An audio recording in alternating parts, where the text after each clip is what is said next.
షర్మిల గారు పోటీ చేసి దాదాపు 30-40 సీట్లు మాకు ఓడిపోవడానికి కారణమైనారు. ఆ తర్వాత ఎన్నికల కమిషన్ పెట్టుకొని జరపడం రకరకాల కారణాలు ఉన్నాయి. ఆ కారణాలన్నీ ఇప్పుడు అవసరం లేదు. కానీ ఇప్పుడు నేనేమంటున్నా అంటే వీళ్ళు చంద్రబాబు నాయుడు గారికి ఇచ్చుకున్నటువంటి సర్వేలోనే ఆ సర్వేలో బాగలేదని చెప్పి అప్పుడే 90 మంది ఇప్పుడున్న సిట్టింగ్ ఎమ్మెల్యే ఓడిపోతారని చెప్పి గతంలో వీళ్ళకి సర్వే వచ్చిన విషయం కూడా మీరు గుర్తు పెట్టుకోవాలి.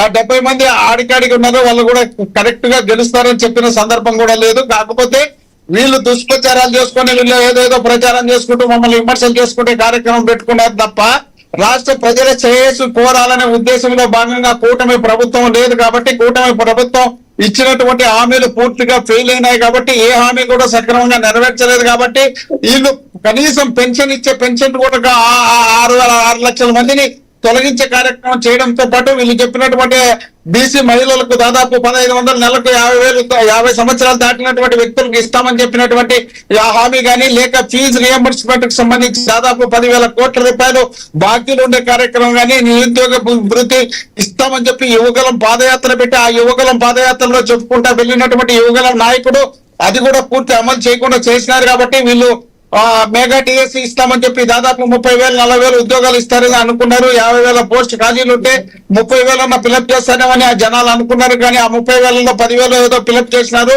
మేము ఇచ్చినటువంటి 6,000 నోటిఫికేషన్ ఈ 10,000 కలిపి 16,000 ఇచ్చినారు. ఆ 10,000 కూడా అవకతవకలు జరిగినాయని ప్రజలు భావించినారు. కాబట్టి వీళ్ళు చేస్తున్నటువంటి పరిపాలన సూపర్ ఫ్లాప్ అయింది. కాబట్టి జనం లేక పోయింది. కాబట్టి జనం పూర్తిగా పరిగణలోకి తీసుకున్నారు. కాబట్టి జనం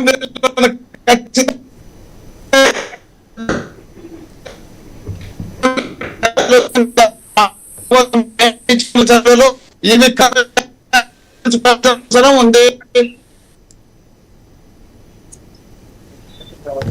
అయ్యప్ప గారు చెప్తున్నట్టు ఇక్కడ అరాచకాలు అన్యాయాలు ఆ వైసీపీ ప్రభుత్వంలో చేసినట్టే మీరు చేస్తున్నారు అంటున్నారు. వైసీపీ ప్రభుత్వంలో అరాచకాలు అన్యాయాలు చేయలేదు. తప్పులు చేసినటువంటి వ్యక్తులను అరెస్ట్ చేసినారు. తప్పులు చేసినటువంటి వ్యక్తులను శిక్షించాలనే ఉద్దేశంలో భాగంగా కేసులు పెట్టారు తప్ప వీళ్ళలాగా ఎవరు పడితే వాళ్ళను మద్దతు చేసేది, ఎవరు పడితే వాళ్ళని రేపులు చేసేది, ఎవరు భూములు కావాలంటే వాళ్ళని లాక్కుండేది, ఆ తర్వాత కేసులు పెట్టేటప్పటికి వాళ్ళు ఎన్ని తప్పులు చేసినా ఆ కేసులు తప్పించేది, పొరపాటు జరిగినటువంటి వ్యక్తుల మీద కేసులు పెట్టేది, ఈ విధమైనటువంటి పరిపాలన సాగించినటువంటి చరిత్ర వీళ్ళదైతే ఇంకోటి అయ్యప్ప గారు అంటున్నారు ఏది వైఎస్ఆర్ గవర్నమెంట్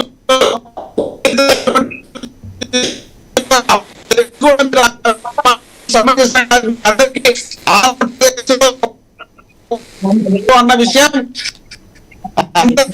మేము ముఖ్యమంత్రి జగన్మోహన్ రెడ్డి గారు ముఖ్యమంత్రిగా 3,30,000 కోట్ల రూపాయలు అప్పులు చేసిన 3,30,000 కోట్ల రూపాయలు 70,000 ఇచ్చినటువంటి చరిత్ర మాది కావడంతో పాటు మేము అధికారంలో ఉన్నప్పుడు 11,70,000 ఉద్యోగాలు ఉంటే ఈ రోజు 10,17,000 ఉద్యోగాలకు తగ్గించినటువంటి కుదించినటువంటి ప్రభుత్వం వీళ్ళదైతే మా ప్రభుత్వం అన్ని ఉద్యోగాలు ఇవ్వడంతో పాటు అంతమందికి జీతాలు ఇవ్వడంతో పాటు ఈ రాష్ట్రంలో నాన్ డిపిటి ద్వారా కానీ అనేక రకాలుగా మేళ్లు చేయడంతో పాటు మేము అధికారంలో ఉన్న 3 సంవత్సరాల్లోనే 17 మెడికల్ కాలేజీలు తెచ్చి 3.5% పూర్తి చేసి 7 కాలేజీలు రన్నింగ్ లెక్క తెచ్చినటువంటి చరిత్ర మాదైతే వీళ్ళ చరిత్రలో ఏ ఒక్కటి కూడా మంచి పనులు చేసిన సందర్భం లేదు. కాబట్టి అది ఖచ్చితంగా వాళ్ళకు డ్యామేజ్ ఉంది.